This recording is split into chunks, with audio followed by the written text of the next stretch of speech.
দক্ষিণ এশিয়ার মানচিত্রে যে দেশটি কয়েক দশক ধরে নীরবে নিজের শক্তি সঞ্চয় করে চলেছে, সেই বাংলাদেশ এখন তার সরব উপস্থিতি জানান দিচ্ছে। আর এই উত্থান কাঁপন ধরিয়ে দিয়েছে প্রতিবেশী ভারতের বুকে। একদিকে যখন জাতিসংঘের সর্বোচ্চ পদে বাংলাদেশের অন্তর্বর্তী সরকারের প্রধান উপদেষ্টা প্রফেসর ডক্টর মোহাম্মদ ইউনূসের নাম উচ্চারিত হচ্ছে, ঠিক সেই সময়টাতেই আবার ভারতের সবচেয়ে স্পর্শকাতর সীমান্তের কাছে বাংলাদেশ এমন এক সামরিক স্থাপনা তৈরি করছে যা প্রধানমন্ত্রী মোদীর হৃৎপিণ্ডের স্পন্দনের সংখ্যাকে বাড়িয়ে দিয়েছে। ডক্টর মোহাম্মদ ইউনূসের নেতৃত্বে বাংলাদেশকে তাহলে দক্ষিণ এশিয়ায় নতুন শক্তি হিসেবে আবির্ভূত হতে চলেছে। আর সেই ভয়েই কি নরেন্দ্র মোদীর সরকার দিশেহারা হয়ে পড়েছে?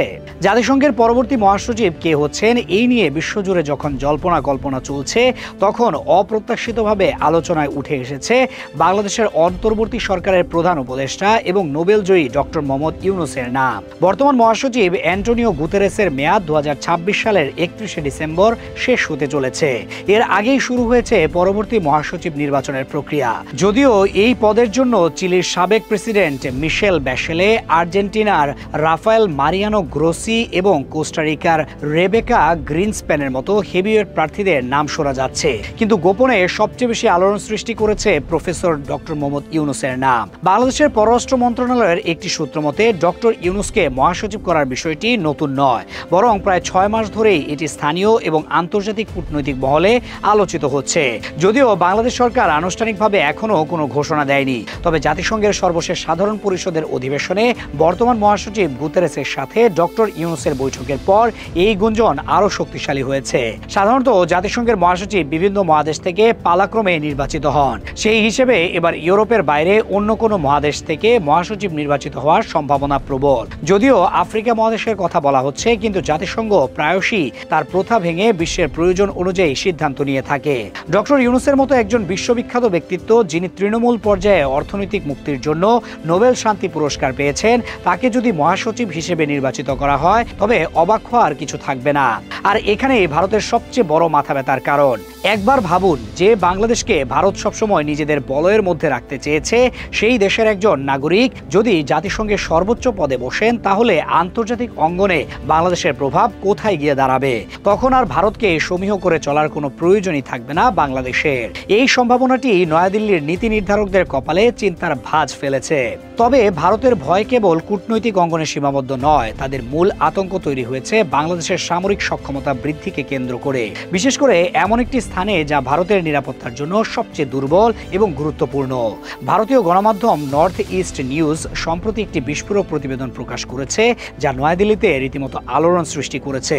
প্রতিবেদন অনুযায়ী গত 16 অক্টোবর 2025-এ বাংলাদেশ সেনাবাহিনী প্রধান জেনারেল ওয়াকারুজ্জামান আকস্মিকভাবে লালমনিরহাট বিমান ঘাঁটি পরিদর্শনে যান। এই বিমান ঘাঁটিটি ভারতের চিকেন নেক বা শিলিগুড়ি করিডোরের খুব কাছে অবস্থিত। এই চিকেন নেক হলো একটি সংকীর্ণ ভূখণ্ড যা ভারতের মূল ভূখণ্ডের সাথে তার উত্তর পূর্বাঞ্চলীয় 7টি রাজ্যকে সংযুক্ত করেছে। ভারতের জন্য এই করিডোরের গুরুত্ব অপরিসীম, কারণ এর নিয়ন্ত্রণ হারালে ভারত তার উত্তর পূর্বাঞ্চল থেকে পুরোপুরি বিচ্ছিন্ন হয়ে পড়বে। নর্থ ইস্ট নিউজের প্রতিবেদন এবং তাদের প্রকাশিত এক্সক্লুসিভ ছবি থেকে জানা যায়, 1931 সালে নির্মিত এই পুরনো বিমান ঘাঁটিতে বিশাল আকারের হ্যাঙ্গার বা বিমান রাখার স্থাপনা নির্মাণ করা হচ্ছে। এই হ্যাঙ্গারগুলো মূলত যুদ্ধ বিমান পার্কিং করার জন্যই তৈরি করা হচ্ছে। প্রায় 1100 একর জমির উপর নির্মিত এই বিমান ঘাঁটির রানওয়ের দৈর্ঘ্য 4 কিলোমিটার, যা যে কোনো ধরনের আধুনিক যুদ্ধ বিমান ওঠানামার জন্য যথেষ্ট। নির্মাণাধীন হ্যাঙ্গারগুলোতে একসাথে 10 থেকে 12টি যুদ্ধ বিমান রাখার ব্যবস্থা থাকবে। অর্থাৎ বাংলাদেশ এমন একটি স্থানে একটি পূর্ণাঙ্গ যুদ্ধ বিমান ঘাঁটি তৈরি করছে, যেখান থেকে উড্ডয়নের মাত্র কয়েক মিনিটের মধ্যেই ভারতের চিকেন নেক এলাকায় আঘাত হানা সম্ভব। এই ঘাঁটিটির অবস্থান আন্তর্জাতিক সীমান্ত থেকে মাত্র 20 কিলোমিটারেরও কম দূরত্বে, যা ভারতের জন্য একটি সরাসরি নিরাপত্তা হুমকি। বিষয়টি আরও জটিল হয়ে উঠেছে যখন জানা যায় এই বিমান ঘাঁটি পুনরুজ্জীবনের পেছনে রয়েছে চীনের সরাসরি সম্পৃক্ততা। ইউরেশিয়ান টাইমসের মতো আন্তর্জাতিক গণমাধ্যমের প্রতিবেদনে দাবি করা হয়েছে, লালমনিরহাটের এই বিমান ঘাঁটিকে অত্যাধুনিক রূপ দিতে কারিগরি এবং অর্থনৈতিক সহায়তা দিচ্ছে চীন। এমনকি কিছু চুক্তিভিত্তিক কাজে পাকিস্তানের সম্পৃক্ততার কথাও শোনা যাচ্ছে। ভারতের দুই প্রধান প্রতিপক্ষ চীন এবং পাকিস্তান যদি বাংলাদেশের মাটিতে ভারতের সবচেয়ে দুর্বল পয়েন্টের এত কাছে একটি সামরিক ঘাঁটি নির্মাণে সহায়তা করে, তাহলে ভারতের অবস্থা কি হতে পারে তা সহজেই অনুমেয়। এই পুরো প্রক্রিয়ার সাথে ডক্টর মোহাম্মদ ইউনূসের নামও জড়িয়ে গেছে।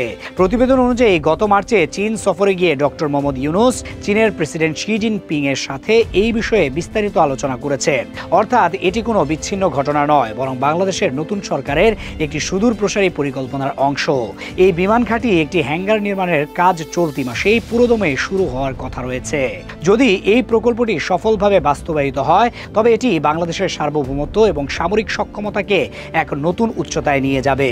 ভারতের ভয়টা ঠিক এখানেই। একদিকে ডক্টর ইউনূসের মতো একজন বৈশ্বিক নেতা, যিনি জাতিসংঘের মহাসচিব হয়ে গেলে আন্তর্জাতিকভাবে ভারতকে কোণঠাসা করে ফেলতে পারেন, অন্যদিকে চীনের সহায়তায় ভারতের দোরগোড়ায় একটি অত্যাধুনিক বিমান ঘাঁটি নির্মাণ। এই দুয়ের জাতাকলে পিষ্ট হয়ে ভারতের মোদী সরকার এখন দিশেহারা।